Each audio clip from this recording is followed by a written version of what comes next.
जय हिंद दोस्तों, देखिए बहुत बहुत स्वागत है आप सभी का आज के वीडियो में। गाइस आप सभी को पता है कि हम अपने प्रैक्टिस सेट नंबर जो 14 है वो यहाँ पे हम फिनिश कर चुके हैं। अब जो हमें प्रैक्टिस सेट कर रहे हैं वो 15 वाला कर रहे हैं, ठीक है। और 30 क्वेश्चन तो हमारे जीके जीएस के होते हैं, जिसमें स्टैटिक जीके और अदरवाइज सारे सब्जेक्ट होते हैं। और उसमें हम 10 क्वेश्चन साइंस के भी यहाँ पर ऐड कर दिए हैं, ठीक है। तो ओवरऑल बात करते हैं तो हम यहाँ पे 40 जो क्वेश्चन है वो यहाँ पर हम डिस्कस करते हैं। तो बिना देरी करे वीडियो को शुरू करेंगे। और ये प्रीवियस ईयर का बैच चल रहा है टोटल, इसमें सारे के सारे क्वेश्चन जो है हम प्रीवियस ईयर के करेंगे और तब तक चलेगा जब तक हमारा एग्ज़ाम फिनिश नहीं हो जाता, ठीक है। तो गाइज़ चलिए शुरू कर लेते हैं अपने वीडियो को बिना देरी किए। और चैनल पर नए हैं आप तो प्लीज़ चैनल को सब्सक्राइब कर लेना। ये वीडियो आपको डेली सुबह 10 बजे मिल जाती है, ठीक है। 10 AM, समझ गए, ठीक है सर। तो गाइज़ चलिए बिना देरी करते हैं और वीडियो को शुरू कर लेते हैं। आपने पिछली वाली वीडियो देख ली होंगी, चैनल पर जाएंगे तो आपको प्ले लिस्ट बनी हुई मिल जाएगी, वहाँ पर आप इनको अच्छे से देख सकते हैं, ठीक है। चलिए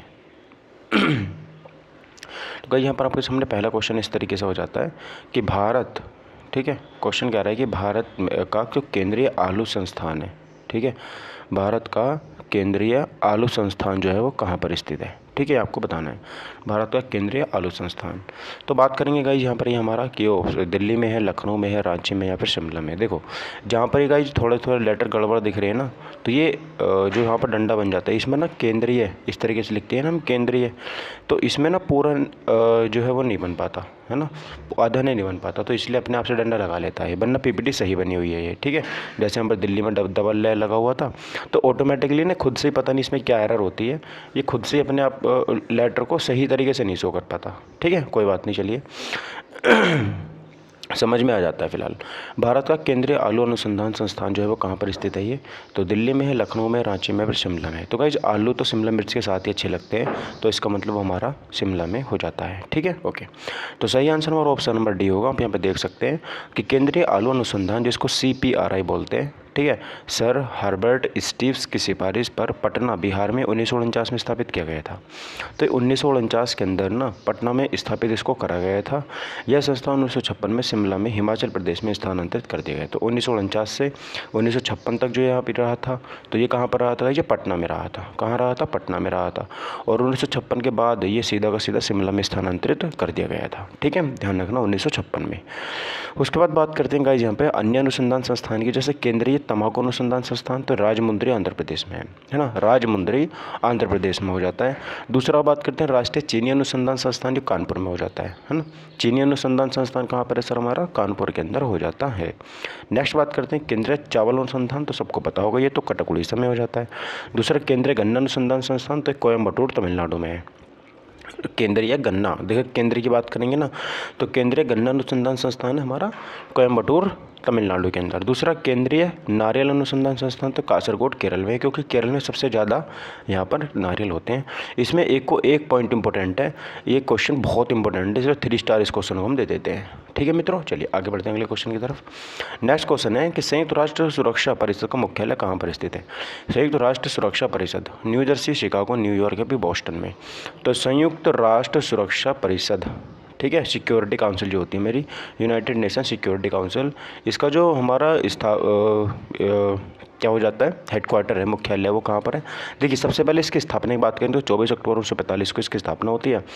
और अंतर्राष्ट्रीय शांति और सुरक्षा सुनिश्चित करने के लिए इसकी स्थापना की गई थी। इसकी संरचना की बात करते हैं तो इसमें 15 सदस्य हैं, 5 इसमें स्थायी सदस्य हैं और 10 इसमें अस्थायी सदस्य होते हैं, जिसमें भारत भी शामिल था। 2 साल के लिए इसमें सदस्य बनते हैं ये, ठीक है। तो 2 साल का इनका कार्यकाल होता है, ये बात आपको यहाँ पर याद रखनी है। तो इसका कहाँ पर हो जाता है, न्यूयॉर्क में हो जाता है, ठीक है। देखिए जितने भी UN से शुरू होते हैं ना, उनका मोस्टली का मतलब 80% जो है न्यूयॉर्क में उनका हेडक्वार्टर होता है, ध्यान रखिएगा, ठीक है। अगला जन शिक्षण संस्थान JSS किसके संरक्षण में काम करती है। जन शिक्षण संस्थान जो है वो किसके संरक्षण में काम करती है। गृह मंत्रालय, रक्षा मंत्रालय, कौशल विकास और उद्यमिता मंत्रालय, मानव संसाधन और हमारे यहाँ पर विकास मंत्रालय, ठीक है। तो कौन सा हो जाएगा यहाँ पर हमारा, ऑप्शन नंबर C हो जाता है। ये कौशल विकास और उद्यमिता मंत्रालय के अंदर ये काम यहाँ पे करती है, ठीक है, कौशल विकास और उद्यमिता मंत्रालय के अंदर काम करती है, ध्यान रखिएगा, ठीक है, ओके। तो सही आंसर हमारा C हो जाता है, ध्यान रखिएगा। तो ये हमारा देखिए इसका उद्देश्य ग्रामीण क्षेत्रों में गैर साक्षर जो अनपढ़ लोग होते हैं, नव साक्षर के जो नए साक्षर हो रहे हैं, उनके साथ साथ स्कूल छोड़ने वाले छात्रों में उन कौशलों की पहचान करके व्यावसायिक व्यावसायिक प्रशिक्षण प्रदान करना है जो उस क्षेत्र से संबंधित बाजार है। लाभार्थी का वार्षिक कवरेज लगभग 4 लाख है, जिसमें से 85% महिलाएं हैं। इसका पुराना नाम था श्रमिक विद्यापीठ, ठीक है। 2000 में इसका नाम बदलकर JSS यहाँ पे कर दिया गया था, ध्यान रखना। अगला क्वेश्चन बताएंगे, यूनेस्को का मुख्यालय कहाँ पर स्थित है? तो देखो UN से शुरू हो रहा है ना, तो बताएंगे न्यूयॉर्क, वाशिंगटन DC, पेरिस या लंदन। तो सही आंसर क्या होगा इस हमारा? ऑप्शन नंबर C होगा, पेरिस में, ठीक है। तो 80% है जिनका UN में न्यूयॉर्क में है, बाकी पेरिस है, जिनेवा है ना, यहाँ पर हो जाता है। अगला बताएंगे, देखिए संयुक्त राष्ट्र शैक्षणिक विज्ञान और सांस्कृतिक संगठन यूनेस्को, ठीक, इसको बोलते हैं यूनेस्को से। देखो एजुकेशनल, साइंटिफिक, कल्चरल, देखो 3 की फुल फॉर्म आपको यहाँ पे याद रखनी है। इसे एजुकेशनल, साइंटिफिक एंड कल्चरल, ठीक है। ओ से ऑर्गेनाइजेशन, UN से यूनाइटेड नेशन, ठीक है। तो एजुकेशनल, साइंटिफिक, कल्चरल जो हमारी ऑर्गेनाइजेशन है, इसकी स्थापना हमारी 16 नवंबर 1945 को होती है। इसका उद्देश्य मिशन शिक्षा, विज्ञान, संस्कृति, संचार और सूचना के माध्यम से शांति, इसमें संस्कृति का निर्माण, गरीबी उन्मूलन और सतत विकास और अंतर सांस्कृतिक संवाद में योगदान देना है। इसके सदस्य देश की बात करते हैं तो 195 इसमें सदस्य हो जाते हैं, ठीक है। भारत में बताएंगे यूनेस्को की कितनी धरोहर शामिल हैं, जल्दी से कमेंट में बताएंगे आप लोग। नेक्स्ट क्वेश्चन देखेंगे कि भारत में केंद्रीय औषधि अनुसंधान संस्थान, देखिए औषधि अनुसंधान संस्थान कहाँ पर है? सर मुंबई में, हैदराबाद में, दिल्ली में या फिर लखनऊ में। तो औषधि की हम यहाँ पे अगर बात करते हैं तो ये हमारा लखनऊ के अंदर हो जाता है। ऑप्शन नंबर D मेरा करेक्ट आंसर हो जाएगा, ठीक है, लखनऊ के अंदर है। तो केंद्रीय औषधि अनुसंधान संस्थान, इसका उद्घाटन 17 फरवरी 1951 को, देखो कब बना था ये? तो 1951 को ये बना था, औषधि अनुसंधान संस्थान, ठीक है। भारतीय कृषि अनुसंधान संस्थान बताएंगे सर नई दिल्ली में है। तो सारे के सारे किसान कहाँ जाते हैं सर? नई दिल्ली में तो जाते ही हैं। अखिल भारतीय आयुर्विज्ञान संस्थान, ये भी नई दिल्ली में है, ठीक है। केंद्रीय तंबाकू तो हमने राजमुंद्री, मैंने बता दिया था, आंध्र प्रदेश में। केंद्रीय सड़क अनुसंधान संस्थान, ये भी नई दिल्ली में है। राष्ट्रीय शर्करा अनुसंधान यानी कि चीनी की बात करेंगे तो कानपुर में है। भारतीय लाख अनुसंधान, ये संस्थान रांची में है, रांची में, ठीक है। और चावल का तो आपको बताइए कटक में है, उड़ीसा में, ठीक है। नेक्स्ट बताएंगे सर, अच्छा ये बताऊँ आप, मैंने कई बार क्वेश्चन करा दी, कटक जो देश शहर है, इससे किस हमारा यहाँ पर हमारे राजनेता का संबंध कह सकते हैं आप, या फिर हमारे जो स्वतंत्रता के नेता थे उनका किसका उसमें संबंध हो जाता है? बताएंगे कटक से। संयुक्त राष्ट्र परिषद के कितने अस्थायी सदस्य होते हैं? तो सर 10 होते हैं, हमने अभी तो देखा था 10 होते हैं, ठीक है। कितने होते हैं सर? 10 होते हैं, ध्यान रखिएगा। संयुक्त राष्ट्र सुरक्षा परिषद, इसमें 15 सदस्य देश शामिल हैं। 5 स्थायी सदस्य देखेंगे, बात करेंगे इसमें जो परमानेंट है, कभी बदलते नहीं है, लेकिन 10 जो है वो 2 साल के लिए आते हैं और चले जाते हैं। चीन, फ्रांस, रूस, यूनाइटेड किंगडम और USA। देखो कौन कौन है? USA है, UK है, ठीक है। तो USA याद रखना है आपको, UK याद रखना है, ठीक। और उसके बाद में रूस, कौन? रूस और चाइना, ये तो 4 हो गए बड़े बड़े कंट्री। तो कुछ 4 तो बड़े बड़े हैं, USA, रसिया और चाइना, तो 4 हैं ही बड़े बड़े। तो कौन कौन बचे? और यहाँ पर एक बच्चा मेरा UK बचता है ना, और एक बचता है मेरा यहाँ पर फ्रांस। कौन बचता है? फ्रांस, ठीक है। तो USA, UK और हमारा कौन सा हो जाता है यहाँ पर? ये USA, UK, रूस, चाइना और फ्रांस, ठीक है। ये 5 है यहाँ पर, 5 यहाँ पर स्थायी सदस्य हो जाते हैं और 10 अस्थायी सदस्य होते हैं। इन 10 अस्थायी सदस्य संयुक्त राष्ट्र महासभा में 2 वर्ष के लिए इनको चुना जाता है। प्रथम सत्र जो है वो 1946 में चर्च हाउस, वेस्टमिंस्टर, लंदन में हुआ था, ठीक है, ध्यान रखिए। 17 जनवरी 1946 को पहला क्या हुआ था? यहाँ पर इनका सत्र हुआ था। अगला, यूनिसेफ का मुख्यालय कहाँ स्थित है? यूनिसेफ बताइए, यूनिसेफ का मुख्यालय कहाँ पर स्थित है? ज़ूरिक, न्यूयॉर्क, पेरिस या फिर वाशिंगटन DC। तो यूनिसेफ की बात करेंगे सर, ये न्यूयॉर्क के इसमें इसका मुख्यालय हो जाता है, ठीक है।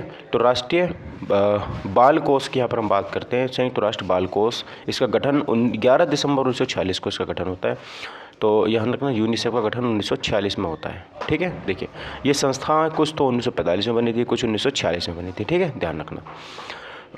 इसकी स्थापना द्वितीय विश्व युद्ध के बाद संयुक्त राष्ट्र की महासभा में बच्चों को आपूर्ति और सहायता प्रदान करने के लिए की गई थी। यह एजेंसी 192 देशों और क्षेत्रों में उपस्थित के साथ दुनिया की में सबसे व्यापक और मान्यता प्राप्त सामाजिक कल्याण संगठनों में से एक है। यूनिसेफ का मतलब होता है सर यूनाइटेड नेशन इंटरनेशनल या बाल आपातकालीन, ठीक है। तो देखो क्या क्या है, तो यूनाइटेड नेशन तो है ही, है ना।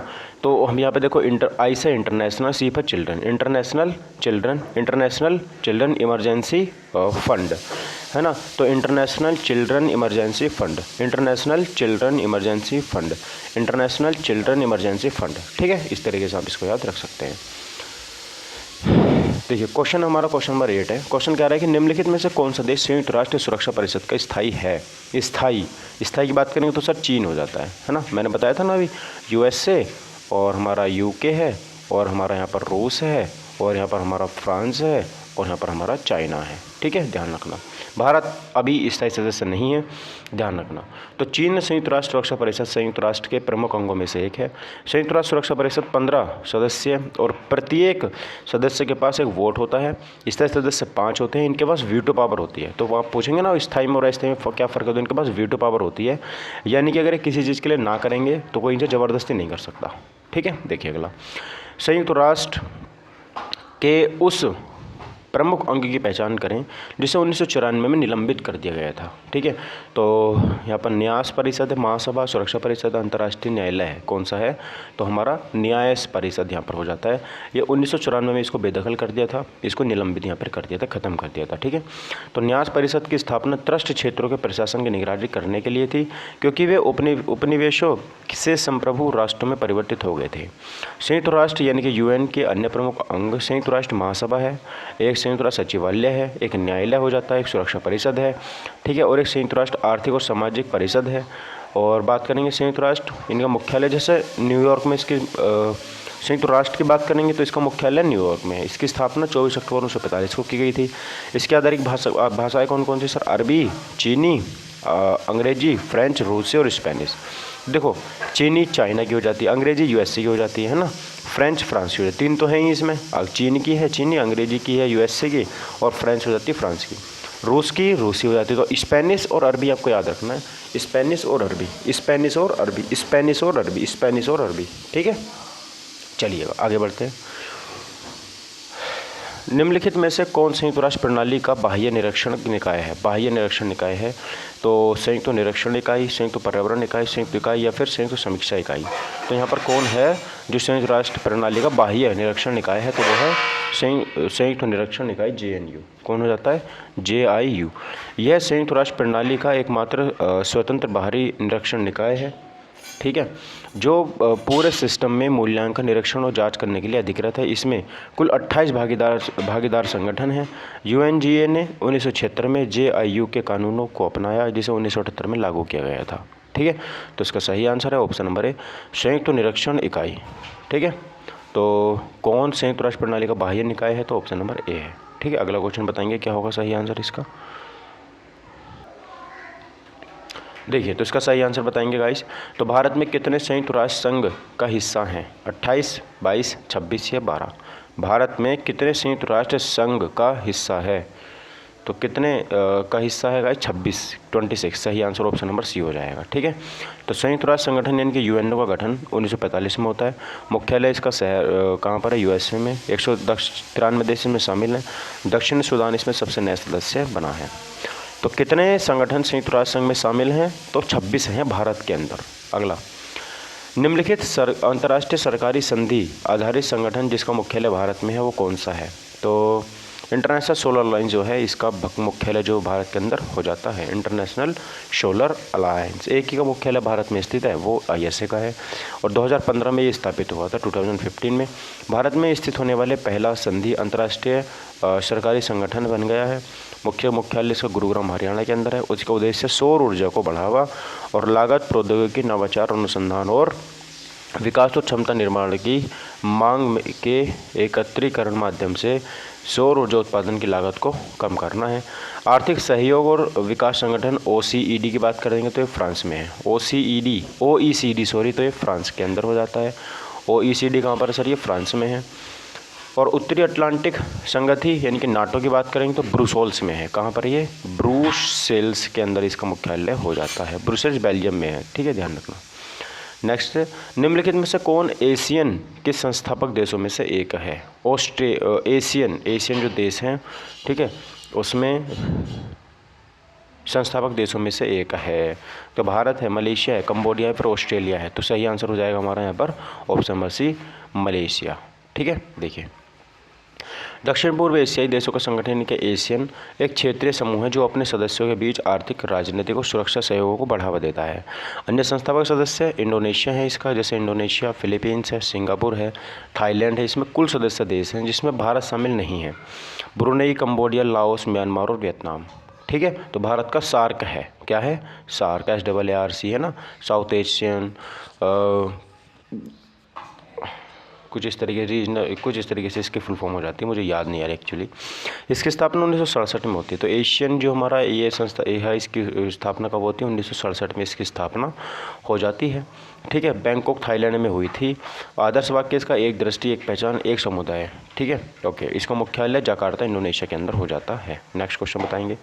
नोबेल पुरस्कार विजेता कैलाश सत्यार्थी निम्नलिखित में किस संगठन से जुड़े थे? SOS गांव, बाल राहत ओरांव, बचपन बचाओ आंदोलन, बेटी बचाओ आंदोलन। तो बचपन बचाओ आंदोलन से इनका संबंध हो जाता है। अब ये बताओ आप कि इनको नोबेल पुरस्कार कब मिला था? तो सर 2014 में इनको नोबेल पुरस्कार मिला था। और इनके साथ साथ किसको मिला था? पाकिस्तान की मलाला यूसुफजई को 14 साल की उम्र में उनको ये पुरस्कार दिया गया था। ठीक है, चलिए, तो यहाँ पर आप लोग इनको याद रखेंगे। बेटी बचाओ बेटी पढ़ाओ जो पहल है, इसकी शुरुआत प्रधानमंत्री नरेंद्र मोदी ने 22 जनवरी 2015 को हरियाणा के पानीपत शहर से की थी। Next question. पेरिस में अंतर्राष्ट्रीय शैक्षिक योजना संस्थान संयुक्त राष्ट्र के किस संगठन का एक हिस्सा है? पेरिस में अंतर्राष्ट्रीय शैक्षिक योजना संस्थान, यूनिसेफ, यूनेस्को, ILO या फिर UNO। तो सही आंसर क्या हो जाएगा? ऑप्शन नंबर बी हो जाएगा, यूनेस्को। तो पेरिस में किसका संगठन है? तो केवल इसका हमारा यूनेस्को का हो जाता है। संयुक्त राष्ट्र संघ की स्थापना संयुक्त राष्ट्र संघ के उत्तराधिकारी के रूप में 1945 में की गई थी। द्वितीय विश्व युद्ध के तुरंत बाद, द्वितीय विश्व युद्ध के ठीक पहले, प्रथम युद्ध के तुरंत बाद और प्रथम विश्व युद्ध के ठीक पहले। तो कब बात करेंगे, कब हुई थी स्थापना? तो ये यहाँ स्थापना हुई थी, ऑप्शन नंबर है सीमा सड़क संगठन 1960 में, बॉर्डर रोड ऑर्गेनाइजेशन की। ठीक है,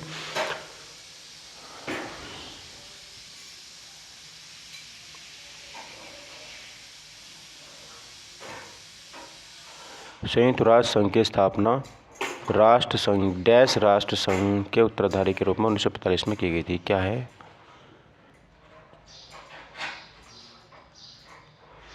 नई दिल्ली में मुख्यालय। भूमिका शांति के समय में सीमावर्ती क्षेत्रों में जनरल स्टाफ के परिचालन, सड़क बुनियादी ढांचे और विकास रखरखाव, सीमावर्ती राज्यों में सामाजिक, आर्थिक और विकास में योगदान करना, युद्ध के समय मूल सेक्टरों में तैनात सेक्टरों के माध्यम नियंत्रित बनाए रखने के, सड़कों का विकास, देख रखाव। ये तो इसका आंसर नहीं है, PPT में गड़बड़ है कुछ, इसमें कुछ गड़बड़ है गाइस। ठीक है, द्वितीय विश्व युद्ध के तुरंत बाद वैसे तो इसकी स्थापना हो गई थी, ये बात आपको यहाँ पे याद रखनी है। ठीक है, चलिए, पता नहीं कहाँ से आ गया इसमें। WTO इनके विश्व व्यापार संगठन की स्थापना कब हुई थी? तो 1995 में इसकी स्थापना हो जाती है। आपको पता है WTO का पुराना नाम क्या था? तो GATT था। क्या था? GATT, इसका क्या था? ये इसका पुराना नाम था। 1 जनवरी को WTO विश्व व्यापार संगठन, यह एक अंतर्राष्ट्रीय अंतरशासकीय संगठन है जो अंतर्राष्ट्रीय व्यापार को विनियमित और सुविधाजनक बनाता है। इसका मुख्यालय जिनेवा, स्विट्जरलैंड में है। नागोजी ओंकाजावेला चाची जी जो है वो इसकी महानिदेशक है, नाइजीरिया की रहने वाली है और 2021 से ये बनी है। 1955 से पहले मतलब भारत 1995 से WTO का सदस्य बना था। भारत में सीमा सड़क संगठन की स्थापना कब हुई थी? 1960 में हुई थी। ये है उस क्वेश्चन का आंसर, देखो ये है इस क्वेश्चन का आंसर। ठीक है, 1960 में। चलिए दोस्तों, ध्यान रखेंगे BRO की जो स्थापना थी, बॉर्डर रोड ऑर्गेनाइजेशन की स्थापना 1960 में होती है। नई दिल्ली में इसका हेडक्वार्टर हो जाता है। नेक्स्ट क्वेश्चन बताएंगे। एमनेस्टी इंटरनेशनल का एक संगठन है जो डैश के संरक्षण पर केंद्रित है। मानवाधिकार, लुप्तप्राय प्रजातियाँ, कुपोषित बच्चे, पर्यावरण। तो एमनेस्टी इंटरनेशनल का एक संगठन है जो किसके संरक्षण पर केंद्रित है? तो ध्यान रखना, ये हमारा ऑप्शन नंबर है, मानवाधिकार के संरक्षण पर ये केंद्रित हो जाता है। ठीक है, एमनेस्टी इंटरनेशनल।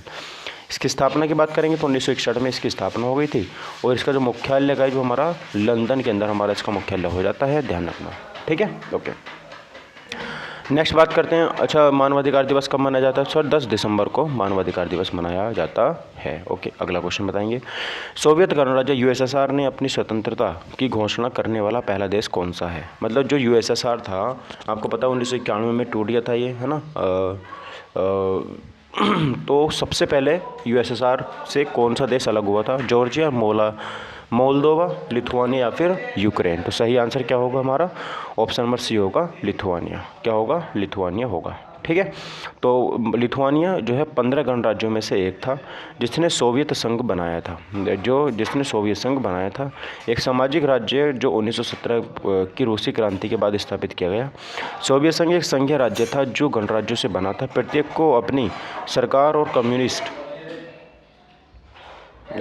कम्युनिस्ट पार्टी थी, लेकिन सभी मॉस्को में केंद्रीय सोवियत सरकार के अधीन थे। लिथुआनिया एक स्वतंत्र राज्य बना जिसे दिसंबर 1991 में जन्म संग्रह के साथ औपचारिक रूप से प्रदान किया गया। ठीक है, अगला, निम्नलिखित में से कौन सी संयुक्त राष्ट्र एजेंसी अंतर्राष्ट्रीय श्रम अधिकारों को बढ़ावा देती है? अंतर्राष्ट्रीय श्रम अधिकारों को बढ़ावा देती है तो ILO, इंटरनेशनल लेबर ऑर्गेनाइजेशन। ध्यान रखना, इटली रोम में इसका मुख्यालय हो जाता है। ठीक है, ध्यान रखना।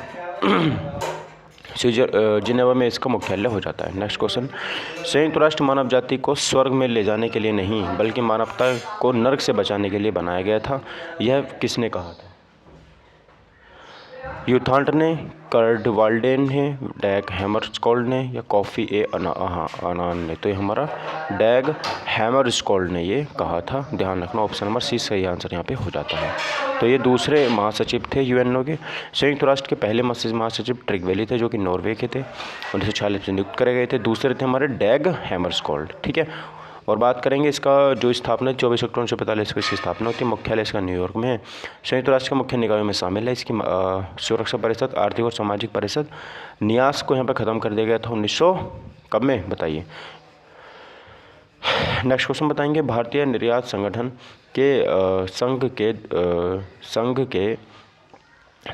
के संघ द्वारा विकसित मोबाइल ऐप जो अंतर्राष्ट्रीय व्यापार करने के लिए आवश्यक विस्तृत जानकारी प्रदान करता है उसे कहा जाता है? निर्यात साथी, निर्यात हब, निर्यात मित्र, निर्यात सेवा? तो सही आंसर निर्यात मित्र यहाँ पर सही आंसर हो जाएगा। Option number C correct answer यहाँ पे हो जाता है। ठीक है, तो ये ऐप यहाँ पे लॉन्च किया गया था। क्वेश्चन नंबर अगला, FAO एक विशेष एजेंसी है जो UN की ओर से काम करती है, इसका पूर्ण रूप क्या है FAO का? तो food and agriculture organisation. Food and agriculture organisation सही आंसर यहाँ पे हमारा हो जाता है। ठीक है, चलिए, तो FAO के कार्य की बात करते हुए खाने से रिलेटेड सारे काम के बारे में देखते हैं। इसकी स्थापना की तो 1945 में इसकी स्थापना होती है। 197 इसमें देश हैं, इसका मुख्यालय रोम में है। FAO का मुख्यालय कहाँ पर है? तो ध्यान रखना, रोम में इसका मुख्यालय हो जाता है। अगला, संयुक्त राष्ट्र विश्वविद्यालय कहाँ स्थित है? टोक्यो जापान में, स्टॉकहोम स्वीडन में, बीजिंग चीन में, लंदन स्विट्जरलैंड में? इसका सही आंसर ऑप्शन नंबर है टोक्यो में हो जाता है। ध्यान रखिए कहाँ पर? टोक्यो में। तो संयुक्त राष्ट्र विश्वविद्यालय कहाँ स्थित है? तो टोक्यो में हो जाता है। Option number A correct answer मेरा यहाँ पर हो जाता है। वो टोक्यो जापान के अंदर है। ठीक है, ओके। 1972 में इसकी स्थापना होती है। अंतर्राष्ट्रीय संगठन IMF की बात करें तो अंतर्राष्ट्रीय मुद्रा कोष है ये, इसका मुख्यालय हमारा वाशिंगटन DC में हो जाता है। ठीक है, US में। ILO का मुख्यालय जो है जिनेवा स्विट्जरलैंड में हो जाता है। और IMO, ठीक है, इंटरनेशनल समुद्री संगठन लंदन यूनाइटेड में इसका मुख्यालय है। और यूनिसेफ का मुख्यालय की बात करेंगे तो ये न्यूयॉर्क USA के अंदर हो जाता है। ठीक है, अगला क्वेश्चन देखेंगे, इंदिरा गांधी राष्ट्रीय कला केंद्र का मुख्यालय किस शहर में? इंदिरा गांधी राष्ट्रीय कला केंद्र का मुख्यालय किस शहर में?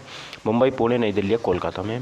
तो सही answer number option number C हो जाएगा, ये नई दिल्ली के अंदर हो जाता है। ठीक है, तो इंदिरा गांधी राष्ट्रीय कला केंद्र का मुख्यालय नई दिल्ली के अंदर हो जाता है। ठीक है, ध्यान रखिए। तो इसकी स्थापना 19 नवंबर 1985 को हुई थी। पूर्व प्रधानमंत्री राजीव गांधी द्वारा इसकी स्थापना करवाई थी। नेक्स्ट क्वेश्चन देखें, निम्नलिखित में से कौन सा देश ब्रिक्स समूह का सदस्य नहीं है? ब्रिक्स का भारत, श्रीलंका, दक्षिण अफ्रीका तो ब्राज़ील। तो ब्रिक्स का सदस्य कौन सा नहीं है? तो श्रीलंका नहीं हो जाता है। ध्यान रखिएगा, ब्रिक्स में कौन कौन शामिल है सर? तो ब्राज़ील, रूस, भारत, चीन और दक्षिण अफ्रीका। ब्राज़ील, रूस, भारत, चीन और दक्षिण अफ्रीका उसमें शामिल है। दुनिया की प्रमुख उभरती अर्थव्यवस्थाओं का एक समूह है ये दक्षिण अफ्रीका। 2010 में इसको जोड़ा गया था। इसकी स्थापना 2009 में होती है। इसका मुख्यालय शंघाई चीन में है। पहला ब्रिक्स सम्मेलन 2009 को रूस में हुआ था, यंकितवर्ग में। अंतर्राष्ट्रीय चावल अनुसंधान संस्थान का मुख्यालय कहाँ पर है? तो चावल बात करेंगे पेरिस, न्यूयॉर्क, लॉस बनोस या फिर रोम में। तो लॉस बनोस में है, फिलीपींस में है ना। हम फिलीपींस के नाम से जानते हैं वैसे तो, लेकिन शहर का नाम हमने पहली बार देखा है, लॉस बनोस। भारतीय चावल अनुसंधान संस्थान 1965 में स्थापित हुआ था, ध्यान रखना। ठीक है, ओके। अगला देखेंगे, इंटरपोल के पूर्ववर्ती अंतर्राष्ट्रीय आपराधिक पुलिस आयोग ICPC की स्थापना 1923 में हुई थी। तो कहाँ पर हुई थी वो बताएंगे। वाशिंगटन DC में, जिनेवा, न्यूयॉर्क या फिर वियना में। ठीक है, तो कहाँ पर हुई थी? वियना में यहाँ पर हुई थी ICPC की स्थापना। ठीक है, तो इंटरपोल क्या है गाइज? इंटरनेशनल अंतर्राष्ट्रीय आपराधिक पुलिस संगठन। ठीक है, 1923 में इसकी स्थापना होती है और यह आपराधिक अंतर्राष्ट्रीय पुलिस आयोग ICPC के रूप में स्थापित। मुख्यालय इसका लियोन्स, फ्रांस के अंदर हो जाता है। इसका उद्देश्य है अपराधों से निपटना, वही सब कुछ इसमें हो जाता है। तो डी ऑप्शन सही हो जाएगा हमारा, Vienna is the right answer of this question. ठीक है, अगला क्वेश्चन देखेंगे। निम्नलिखित में से कौन सी भाषा संयुक्त राष्ट्र की 6 आधिकारिक भाषाओं में से एक है? संयुक्त राष्ट्र की तो 6 भाषाएं हैं ना। देखो, चीन की तो चीनी हो जाती है ना, और फ्रांस की हमारी एक तो यहाँ पर फ्रेंच हो जाती है ना, एक हमारे यहाँ पर क्या हो जाती है? चीनी हो जाती है। एक हमारे यहाँ पर इंग्लिश हो जाती है ना, इंग्लिश हो जाती है। और कौन सी हो जाती है? एक हमारे यहाँ पर देखो रूस की हो जाती है, हमारी रूसी हो जाती है ना। तो एक अरबी याद रखनी है आपको अलग से, अरबी। और एक कौन सी याद रखनी है आपको? अरबी हो गई एक, अच्छा एक स्पेनिश हो गई, एक स्पेनिश। तो 6 भाषाएं हमारे यहाँ पर उसमें शामिल हो जाती है। तो गाइस यहाँ पर आधिकारिक भाषाओं में से एक है, तो सही आंसर हमारा ऑप्शन नंबर ए हो जाएगा, चीनी। ठीक है, चलिए आगे बढ़ते हैं। स्थापना वगैरह सब पता है आपको। अब यहाँ से हमारा साइंस का जो है वो क्वेश्चन शुरू हो जाते हैं, और 10 ही क्वेश्चन हमारे साइंस के यहाँ पर हो जाएंगे। अगले देखेंगे। लगभग सबसे अधिक होता है केल्विन पर जल का घनत्व। तो कितने डिग्री सेंटीग्रेड पर जल का घनत्व सबसे अधिक होता है? 0 डिग्री, 273 डिग्री, कौन कितने पर? तो 277। ऑप्शन नंबर सी मेरा सही आंसर हो जाएगा, 277, यानी कि 4 डिग्री सेंटीग्रेड। ये केल्विन में है, ये किस में है? केल्विन में है। तो हमें 4 डिग्री सेंटीग्रेड तो याद होता है, लेकिन 277 याद रखना है आप लोगों को। ठीक है, तो 277 डिग्री केल्विन पर जल का ताप जो घनत्व होता है, डेंसिटी सबसे ज़्यादा होती है। ठीक है, ओके। तो 273 डिग्री का मतलब होता है 0 डिग्री केल्विन, है ना। 0 डिग्री सेल्सियस पर बर्फ़ के रूप में एक पिंजरे जैसी संरचना मौजूद होती है। गर्म करने पर हम पाते हैं कि अणुओं में गतिज ऊर्जा आ जाती है, पिंजरे जैसी संरचना टूट जाती है और इसके टूटने पर आयतन कम हो जाता है। 277 केल्विन या 4 डिग्री सेंटीग्रेड पर ऐसा होता है जब कि पिंजरे पूरी तरह से संरचना टूट जाती है, जिसके परिणामस्वरूप आयतन में कमी आती है और जिसके परिणामस्वरूप अधिकतम घनत्व होता है। इस तापमान पर जल का घनत्व अधिकतम होता है 4 डिग्री सेंटीग्रेड। विद्युत बल्ब में प्रकाश देने वाले पतले तार को क्या कहा जाता है? तो उसको हम टंगस्टन कहते हैं। क्या बोलते हैं? टंगस्टन। या फिर उसको हम क्या कहते हैं? फिलामेंट के रूप में हम उसको जानते हैं। ऑप्शन नंबर ए मेरा सही आंसर हो जाएगा। यह टंगस्टन का बना होता है। विद्युत बल्ब और तापित बल्ब में एक ग्लोब, फिलामेंट, तंग कनेक्टिंग तार और एक तना होता है। अच्छा, इसका आप लोग मुझे वो बताओ, टेम्परेचर कितना होता है? ये कितना टेम्परेचर सहन कर सकता है बताइए। मैंने आपको एक वीडियो में बताया था। ठीक है, बताएंगे। अगला, विभिन्न विद्युत सुरक्षा उपकरणों में से विद्युत धारा के ऊष्मीय प्रभाव पर आधारित उपकरण को क्या कहते हैं? Fuse, circuit breaker, protective relay या फिर शॉर्ट प्रोटेक्टर। तो फ्यूज बोलते हैं उसको, हम क्या बोलते हैं? फ्यूज। Option number A. ठीक है, चलिए। और ये किस किस का बना होता है? SN10 और PB लेड। तो SN प्लस PB का बना होता है कौन सा? हमारा जो टंगस्टन होगा, SN प्लस PB का बना हुआ है। मिश्र धातु होता है, बहुत निम्न होता है। इसका गलनांक जो होता है बहुत ज़्यादा, जिसका गलनांक बहुत निम्न होता है, ध्यान रखिएगा। ठीक है, चलिए बात करते हैं। आधुनिक विद्युत जनरेटर सिद्धांत पर कार्य करता है। आधुनिक विद्युत जनरेटर जो होता है वो किस सिद्धांत पर काम करता है? विद्युत प्रेरण है, चुंबकीय विद्युत प्रेरण है, विद्युत ऊर्जा है, फिर चुंबकीय प्रेरण है। तो सही आंसर हमारा ऑप्शन नंबर बी हो जाएगा, विद्युत चुंबकीय प्रेरण। तो हमारा तो जनरेटर होता है वो किस पर काम करता है? विद्युत चुंबकीय प्रेरण पर काम करता है, ध्यान रखिएगा। ठीक है, चलिए आगे बढ़ते हैं। एक विद्युत रोधी का उदाहरण नहीं है? हीरा, रबर, मानव शरीर या फिर कांच। तो विद्युत रोधी का उदाहरण, विद्युत रोधी का उदाहरण नहीं है। तो सही आंसर हमारा ऑप्शन नंबर सी हो जाएगा, मानव शरीर। ठीक है, कौन हो जाएगा? मानव शरीर। विद्युत रोधी का उदाहरण नहीं है। हीरा भी है, रबर भी है और कांच भी। तीनों में हमारी लाइट बह सकती है? नहीं बह सकती, लेकिन मानव शरीर में बह सकती है। ठीक है, क्योंकि शरीर की कोशिकाओं में विभिन्न आयन होते हैं जो बिजली के संचालन में मदद करते हैं। चालक के उदाहरण बात करें जैसे चांदी में सबसे ज़्यादा, फिर तांबा, सोना, एल्यूमिनियम, लोहा, स्टील, पीतल, कांस्य। जो इंसुलेटर होते हैं वे पदार्थ जो बिजली को अपने अंदर गुजरने नहीं देते। प्लास्टिक, स्टोफोम, कागज़, लकड़ी, ये सब क्या हो जाती है हमारे, है ना, इंसुलेटर हो जाते हैं। निम्नलिखित में से कौन धारा के उसमें प्रभाव का उदाहरण नहीं है? बल्ब, पंखे का कार्यप्रणाली, विद्युत प्रेस या फिर केतली। तो यह सही आंसर बताएंगे, पंखे के कार्यप्रणाली, है ना। तो ये किस पर आधारित नहीं है? ऊष्मा पर आधारित नहीं है, इससे लाइट इमिशन नहीं होता। ठीक है, ध्यान रखेंगे। और अगला बात करेंगे क्वेश्चन नंबर 7 है। विद्युत के माध्यम से किसी अन्य पदार्थ पर किसी वांछित धातु की परत जमा करने की प्रक्रिया कहलाती है? विद्युत लेपन, विद्युत चुम्बक, या विद्युत चालक, या फिर इंफ्रारेड। तो सही आंसर हमारा ऑप्शन नंबर ए हो जाएगा, विद्युत लेपन। ठीक है, ध्यान रखिएगा, इसको बोलते हैं इलेक्ट्रोप्लांटिंग। ठीक है, ओके, अगला देखेंगे। प्रत्यावर्ती धारा को दिश धारा में परिवर्तित करने के लिए निम्नलिखित में किस उपकरण का प्रयोग किया जाता है? प्रत्यावर्ती धारा को हम यहाँ पर डिश धारा यानी कि एसी को हम डीसी में कन्वर्ट करेंगे, अल्टरनेटिव करंट को डायरेक्ट करंट में। कैलोरीमीटर धारा नियंत्रक बोलते हैं, या फिर कैपेसिटर है, रेक्टिफायर है ना, रोस्टेड है, फिर कैलोरीमीटर है। तो सही आंसर क्या होगा हमारा? रेक्टिफायर। तो रेक्टिफायर से हम क्या करते हैं? एसी को डीसी में कन्वर्ट कर देते हैं, ध्यान रखिएगा। ठीक है, अगले देखते हैं। ये क्वेश्चन, निम्नलिखित में से कौन सा विलयन बिजली का संचालन नहीं करता? बिजली का संचालन नहीं करता। अम्ल और क्षार, ग्लूकोज का, अल्कोहल का, या फिर अल्कोहल और अम्ल का। तो सही आंसर कौन सा हो जाएगा हमारा? अल्कोहल और ग्लूकोज का। तो इसमें से लाइट जो है वो प्रवाहित नहीं हो सकती, ध्यान रखना। ऑप्शन नंबर सी मेरा यहाँ पर करेक्ट आंसर हो जाएगा। ठीक है, चलिए अगला क्वेश्चन ही आपके लिए एचएफ हो जाता है, इसका मुझे आप कमेंट बॉक्स में आंसर करके बताएंगे। ठीक है, और वीडियो को 10 बजे मिल जाएगी, कल सुबह भी। तो बने रहेगा वीडियो पर। Thank you for watching my video. Take care, bye bye, जय हिंद, वंदे मातरम।